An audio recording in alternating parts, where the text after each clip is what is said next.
Hello दोस्तों, welcome to YouTube channel study with Satyendra Singh. दोस्तों, आज के वीडियो में हम बात करने वाले हैं क्लास 12 की केमिस्ट्री का चैप्टर नंबर 1, जिसका नाम है हेलो एल्केन और हेलो एरिन। इस वीडियो में हम एक चार्ट के द्वारा यहाँ पे जो हेलो एल्केन है उनके बनाने की विधियाँ यानी उनकी प्रिपरेशन कैसे की जाती है उनके बारे में यहाँ पे जानने वाले हैं। तो चार्ट के द्वारा हम एक एक रिएक्शन को अच्छे से समझेंगे। हेलो एल्केन की बात करें तो हेलो एल्केन को हम RX भी लिखते हैं, जहाँ पर R का मतलब होता है एल्किल ग्रुप। एल्किल का मतलब है कि CH3 रख सकते हैं, C2H5 रख सकते हैं, C3H7 इसी प्रकार से आगे रख सकते हैं। ठीक है, तो R की जगह पर हम CH3 रखेंगे तो उसे मेथिल पढ़ेंगे, C2H5 रखेंगे तो उसे एथिल पढ़ेंगे और C3H7 रखेंगे तो उसे प्रोपिल पढ़ेंगे। और वहीं पर X जो हमारा होता है वो हैलोजन ग्रुप है, जिसे फ्लोरीन, क्लोरीन, ब्रोमीन, आयोडीन के द्वारा विस्थापित किया जा सकता है। तो RH क्या होते हैं आप अच्छे से याद रखिए। R की जगह पे आपको एल्किल ग्रुप रखना है, X की जगह पे आपको हैलोजन ग्रुप रखना है और इन दोनों को मिला के जो बनेंगे वो RX यानी हेलो एल्केन बनेंगे। तो इन्हीं हेलो एल्केन के बनाने की विधि को हम यहाँ पे एक्सप्लेन करने वाले हैं विद चार्ट फ्लो के द्वारा। तो यहाँ पे देखिए एक चार्ट आपके सामने दिखाया गया है, उसमें कई सारे नाम यहाँ पे लिखे हुए हैं और इन्हीं की हेल्प से यहाँ पे हम RX यानी हेलो एल्केन बनाने की रिएक्शन को पढ़ने वाले हैं। तो एक एक करके मैं आपको एक्सप्लेन करूँगा सभी रिएक्शनों को। तो चलते हैं, शुरुआत करते हैं हम यहाँ से। पहली रिएक्शन यहाँ पे लिखा हुआ है ROH प्लस HX, इसकी उपस्थिति यहाँ पे ZnCl2 की उपस्थिति में अगर ROH का मतलब है कि OH जिसमें लगा होता है उसे एल्कोहल ग्रुप कहते हैं। ठीक है, तो यानी ये हमारा एक प्रकार का एल्कोहल है और ये एक HX है। X का मतलब आपको पता है हेलोजन होता है, यानी क्लोरीन, ब्रोमीन, आयोडीन कुछ भी हो सकता है। तो इन दोनों को अगर आपस में आप रिएक्ट कराएंगे, ZnCl2 की प्रेजेंस में करेंगे तो जो बनेगा RX बनेगा, यानी आपका हेलो एल्केन बनेगा। ये रिएक्शन इस प्रकार से होगी, मैं यहाँ पे आपको एक्सप्लेन भी कर देता हूँ। तो R की जगह पे अगर आप चाहें तो ये ले सकते हैं, जैसे मैं आप कहूँ तो R की जगह पे आप C2H5 ले लीजिए, यानी एल्किल ग्रुप का ही एक सदस्य लेना है। तो R का मतलब हमने एथिल C2H5 ले लिया, आगे हमारा क्या है OH है। ठीक है, अब H तो हमारा H ही रहेगा। X की जगह पे चाहे तो आप Br ले लें या Cl ले लें या कुछ भी ले लें, तो मैंने ले लिया Cl ले लिया। अब इन दोनों को आप मिलाएंगे तो यहाँ पे देखिए ये OH और ये वाला H आपस में मिलकर यहाँ पे H2O का निर्माण कर देंगे और बचेगा हमारा क्या C2H5OH और ये Cl। तो C2H5Cl इसे कहते हैं एथिल क्लोराइड। तो ये जो हमारा एथिल क्लोराइड है यही क्या काम करेगा, RX का काम करेगा। यही हमारा RX यानी यही हमारा हेलो एल्केन है। ठीक है, तो पहली रिएक्शन इस प्रकार से एक्सप्लेन होगी। दूसरी रिएक्शन देखिए, एल्कोहल की क्रिया अगर हम PX3 से कराएं तब भी हमें RX यानी हेलो एल्केन मिलता है। तो यहाँ पे देखते हैं ROH यानी एल्कोहल, PX3 इन दोनों को आपस में कैसे रिएक्शन कराएंगे तो RX मिलेगा। तो यहाँ पे देखिए हमारी दूसरी रिएक्शन लिखी है कि ROH की रिएक्शन अगर PX3 से कराएं तो R की जगह पर अगर चाहे तो आप ले लीजिए C2H5 और OH तो हमारा लगा रहेगा P, और X की जगह पे हम ले लेंगे Cl, तो PCl3 हो जाएगा क्योंकि X जगह पे हमने क्लोरीन ले लिया। और यहाँ पे ध्यान रखिए कभी भी कोई रिएक्शन अगर PCl3 से कर रही है तो उसमें एक प्रोडक्ट कन्फर्म बनता है, वो होता है H3PO3 आर्थो फास्फोरस अम्ल, इसे कहते हैं। कभी भी आप किसी की रिएक्शन PCl3 से कराइएगा तो H3PO3 एक प्रोडक्ट आपको हमेशा बनाना ही बनाना है। आप देखिए यहाँ पे H3PO3 बनाए। अब इस रिएक्शन में देखिए O की संख्या यहाँ पे कितनी है, 3 है, और हमारे पास इधर जो O है वहाँ पे कितने 1 है। तो इसलिए O को बैलेंस करने के लिए हम आगे यहाँ पे 3 लगाएंगे। जैसे ही आप 3 लगाएंगे तो यहाँ पे 3 O हो जाएंगे और 3 H भी हो जाएंगे। तो यहाँ पे देखिए 3 H और 3 O निकल चुके हैं और साथ में आपका P भी निकल गया। तो हमारे पास C2H5 बचे हैं 3 और यहाँ पे Cl भी 3 बचे। तो आगे हम 3 लगा के लिख सकते हैं C2H5Cl। तो इस प्रकार से हमारा हेलो एल्केन यानी एथिल क्लोराइड बन जाएगा। इसी प्रकार से चार्ट में देखिए दिया है कि ROH की रिएक्शन अगर आप PX5 से कराएंगे तो यहाँ पे देखिए ROH है और PX5 है, इनको आपस में कराएंगे तो आपका RX बन जाएगा। तो ROH की जगह पे हम वही लेंगे C2H5 और OH। PX की जगह पे हम हेलोजन ले रहे हैं यानी क्लोरीन ले रहे हैं तो PCl5 हो जाएगा। और PCl5 से अगर किसी की रिएक्शन कराएंगे तो दो चीज़ें कन्फर्म बनती हैं, एक होता है फास्फोरिल क्लोराइड यानी POCl3 और दूसरा हमारा HCl। ये दोनों चीज़ें कन्फर्म बनती हैं। तो आपको याद रखना है कभी भी आप किसी भी रिएक्शन को PCl5 यानी फास्फोरस पेंटाक्लोराइड से आपको कराना होगा तो POCl3 प्लस HCl कन्फर्म बनता है। अब देखिए यहाँ से P निकल गया, O निकल गया, 3 Cl निकल गए, एक H और एक Cl और निकल गया, यहाँ पे HCl बन गया। तो 4 Cl चले गए हैं, एक Cl बचा है, एक C2H5 बचा है। तो C2H5Cl यहाँ पे इस प्रकार से बन जाएगा। तो तीसरी रिएक्शन इस प्रकार से कर सकते हैं। चौथी रिएक्शन देखिए दिया है कि ROH की रिएक्शन SOCl2 से अगर पिरिडिन की प्रेजेंस में होगी तो हमारा RX बन जाएगा। क्या बन जाएगा, RX बन जाएगा। तो इसको भी एक्सप्लेन करते हैं। तो ROH की जगह पे हम यहाँ पे C2H5OH ले रहे हैं।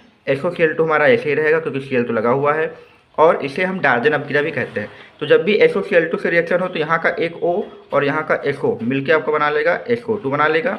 ये वाला H और इसमें का एक Cl मिलके HCl बना लेगा। और बचेगा एक Cl और एक C2H5, तो C2H5Cl इस प्रकार से यहाँ पे बन जाएगा। ठीक है, तो ये भी हमारा RH यहाँ पे बन गया। पांचवी रिएक्शन यहाँ पे दी है ROH की रिएक्शन HCl2 से हो गई है, ROH की रिएक्शन NaBr और H2SO4 से। तो ROH की जगह पे हम यहाँ पे फिर से C2H5 ही ले रहे हैं OH, और ये NaBr हमारा यहाँ पे ऐसे लिखा हुआ है H2SO4। ठीक है, इनको आपस में मिलाएंगे तो क्या बनेगा, तो यहाँ पे देखिए सबसे पहली बात तो जो हमारा OH है इसको यहाँ पे हम यहाँ से उठाते हैं। ठीक है, देखिए C2H5 के साथ हमें Br लगाना है क्योंकि हमें RH बनाना है, तो C2H5Br हम सबसे पहले बना लेंगे, और ये OH और इसमें का एक H निकाल लेंगे तो ये H2O बन जाएगा।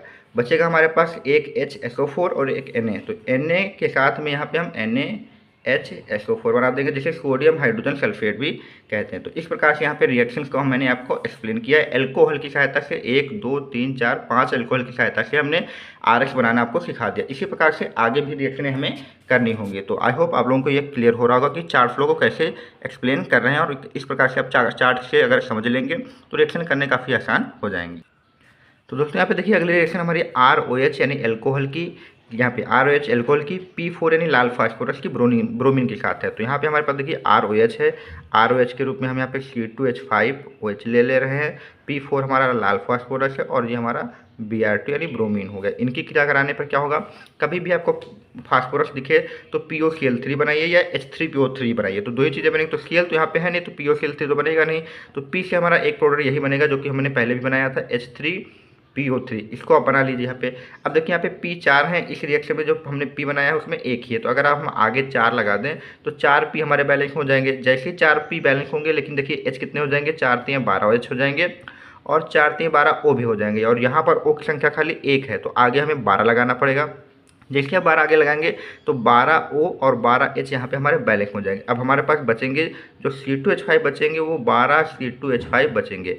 अब हमें यहाँ पे आगे Br लगा देना है। अब देखिए अब यहाँ पे Br की संख्या 12 हो गई, तो यहाँ पे इसके आगे अगर हम 6 लगा दें तो 6 दूनी 12 Br हो जाएंगे, यानी हमारे जो ये एथिल ब्रोमाइड है जो कि हमारा RX ही है यहाँ पे बन जाएगा, और ये 12 अणु बन जाएंगे। ठीक है, अगली रिएक्शन देखिए यहाँ पे लिखा हुआ है कि एल्केन लेना है और उसकी H2 से रिएक्शन करानी सनलाइट की प्रेजेंस में, तो भी RX बन जाएगा। तो एल्केन में हम CH4 C2H6 कुछ भी ले सकते हैं। तो चलिए यहाँ पे हम C2H6 लेके आपको समझा देते हैं। C2H6 हमारा एथेन है, और X2 मतलब X जगह पे हमें हेलोजन लेना है यानी Cl ले लेना है, तो Cl2 हो जाएगा। ठीक है, X जगह पे Cl लेंगे तो Cl2 हो जाएगा। सनलाइट की प्रेजेंस में रिएक्शन होगी तो इसमें से एक H इसमें का एक Cl निकल के HCl बन जाएगा, और ये हमारा यहाँ पे C2H5 बचेगा और एक Cl यहाँ पे इसके साथ जुड़ जाएगा, तो ये भी हमारा RX यहाँ पे ऐसे बन जाएगा। अगली रिएक्शन है कि RCl या RBr, तो यानी हमारे पास एक प्रकार का हेलो एल्केन ही है, और RCl से RBr यानी RCl लीजिए या RBr लीजिए, उसकी क्रिया NaI से कराएंगे तो आपका RX ही बने, यानी RX ही हमारे पास है और RX ही बनाना है। लेकिन हमारे पास RX कौन से हैं, क्लोरीन वाला और ब्रोमीन वाला, और यहाँ पर जो RX बनेगा वो आयोडीन वाला बनेगा। तो इस प्रकार की अगर रिएक्शन आपके सामने आए तो उसे फिंकलस्टाइन रिएक्शन कहते हैं। तो यहाँ पे कुछ नहीं करना है, यहाँ पे देखिए अगर यहाँ पे RCl हम मान लेते हैं, RCl लेते हैं और इसकी क्रिया NaI से कराते हैं, तो Na के साथ यहाँ पे Cl निकल जाएगा और R के साथ I जुड़ जाएगा, यानी R के साथ यहाँ पे क्या बन जाएगा, R के साथ I बन जाएगा। और R की वैल्यू आप चाहें तो क्या ले सकते हैं, R की वैल्यू आप यहाँ पे C2H5I ले सकते हैं। तो इसको इस प्रकार से एक्सप्लेन कर लेंगे, और ये आपकी फिंकलस्टाइन रिएक्शन। अगर इसी प्रकार से अगर RX ऐसा हमारे पास हो जिसमें X जगह पे Cl या Br यानी RCl हो सकता है, RBr हो सकता है, उसकी रिएक्शन AgF से होगी, तो जो R होगा वो F के साथ जुड़ जाएगा और Ag जो होगा वो X यानी Cl या Br के साथ चला जाएगा, तो RX बनेगा। यहाँ पर जो RX बनता है वो RF वाला बनता है, यानी फ्लोरीन वाला RX बनता है। तो इस प्रकार की रिएक्शन अगर आपके सामने आ जाएगी तो उसे स्क्वार्ट्ज रिएक्शन कहते हैं। ठीक है, तो ये रिएक्शन हमारी कंप्लीट हो गई। यहाँ पे दोनों, ये क्वार्ट्ज है, ये फिंकलस्टाइन है, इन दोनों को याद रखना है। अगली रिएक्शन है कि एल्कीन की रिएक्शन अगर HBr से कराएंगे तो भी हमारा RX बनेगा। तो देखिए यहाँ पे हम एक एल्कीन लेते हैं और उसकी रिएक्शन HBr से, तो एक एल्कीन लेते हैं जिसमें डबल बॉन्डेड आता है, तो हमने 3 कार्बन वाली एक एल्कीन ली और इसमें एक डबल बॉन्डेड लगा दिया, तो यहाँ पे 2 बॉन्ड इससे पूरे होंगे तो यहाँ पे 2H आ जाएंगे, 2 और 3 बॉन्ड पूरे हो जाएंगे तो यहाँ पे 1H आएगा, और यहाँ पे 3। तो ये एल्कीन हमारी होगी जिसे प्रोपीन 1 कहते हैं, यानी 1 प्रोपीन कहते हैं। इसकी रिएक्शन HBr से करा देंगे, और ये रिएक्शन जो होती है मार्कोनिकॉफ नियम से होती है। मार्कोनिकॉफ का नियम कहता है कि डबल बॉन्ड के जिस साइड H ज़्यादा होंगे वहाँ पर हमारा HBr का H जुड़ेगा। तो CH2 के पास यहाँ पे देखिए H ज़्यादा है, यहाँ पे CH में 1H है, यहाँ पे C में देखिए 2H है, तो मार्कोनी का नियम यही कहता है कि H वहाँ जुड़ेगा जहाँ पर हाइड्रोजन की संख्या ज़्यादा होगी और Br वहाँ जाएगा जहाँ पर हाइड्रोजन की संख्या कम होगी डबल बॉन्डेड में। तो इस प्रकार से हमारा ये CH3 CH के साथ यहाँ पे Br आ जाएगा और यहाँ पे CH2 में एक H और जुड़ जाएगा तो CH3 हो जाएगा, तो 2 ब्रोमो एथिन बन जाएगा। ये भी हमारा एक प्रकार का RX ही है। ठीक है, अगली रिएक्शन यहाँ पे हमारे देखिए चार्ट में कह रही है कि RNH2 यानी एमीन की रिएक्शन NOCl यानी नाइट्रोसिल क्लोराइड से करें तब भी हमारा RX बन जाएगा। तो देखिए RNH2 यहाँ पे हम C2H5 ले लेते हैं, R का मतलब NH2 हमारा NH2 ही रहेगा।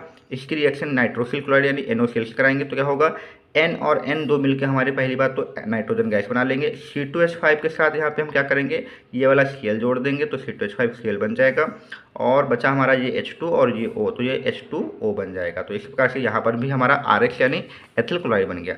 लास्ट रिएक्शन हमारे यहाँ पे है कि एक हमारे पास कार्बोक्सिलिक मतलब एसीटेट है हमारे पास RCH2COOAg, इसे हम Br2 के साथ कराएंगे CCl4 की उपस्थिति में। इसे बोरोडिन हुम्स का रिएक्शन कहते हैं, इसमें भी RX का निर्माण होता है। तो देखिए इसको कैसे करेंगे, R की जगह पे हम मान लेते हैं यहाँ पे CH3 ले लिया और आगे क्या है, ये CH2 है और ये COOAg और इसकी रिएक्शन Br2 से CCl4 की उपस्थिति में कराना है। तो ये Ag जो है इस Br के साथ चला जाएगा तो AgBr बन जाएगा यहाँ पे और ये COO जो है ये CO2 के रूप में निकल जाएगा, किसी रूप में CO2 के रूप में निकल जाएगा। बचा हमारे पास CH3 CH2 एल्किल ग्रुप, जिसे C2H5 भी कह सकते हैं, तो ये C2H5 हमारा हो जाएगा और ये एक Br बचेगा, इसके साथ यहाँ पे लग जाएगा। तो यहाँ पर भी हमारा यहाँ पे एथिल ब्रोमाइड यानी RX बन जाएगा। तो इसी के साथ देख लीजिए मैंने आपको सारे जो हमारे RX चार्ट में बनने वाले जितने भी प्रोडक्ट हैं इनकी हेल्प से हम RX बना रहे हैं सभी को मैंने एक्सप्लेन कर दिया है। तो इसी के साथ यहाँ पे RX के निर्माण के जो तरीके थे वो कंप्लीट होते हैं। आई होप आपको यहाँ पे अच्छे से ये एक्सप्लेन हो गया होगा।